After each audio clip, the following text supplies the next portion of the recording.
¿Cuál sería, la señora creo que tiene fama de buena colorista, la técnica fundamental de una buena colorista para no que dejar el pelo quemado ni que se arrastre el color? ¿Cuál sería, Lizzy Tagliani? Polacri. Opciones. Lo más importante es siempre tratar de mantener un color que vaya acorde a los pigmentos naturales que ya tiene el cabello, porque a veces aparentemente hay determinadas circunstancias que van siendo más o que no quiera determinadas porosidades que tiene la pilosidad y la fibra capilar del tete que va de un punto más o menos parecido, que es lo que sugiere prácticamente tener un cabello totalmente hidratado y totalmente con los nutrientes correspondientes a semejante. Por eso cuando me dice puede sacar pasar.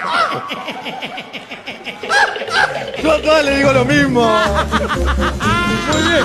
Sonó convincente la explicación, ¿eh? Sí, Vos siempre que querés convencer de algo tenés que decir, evidentemente si partimos de la base que la mayoría de las condiciones que afectan a determinados cuerpos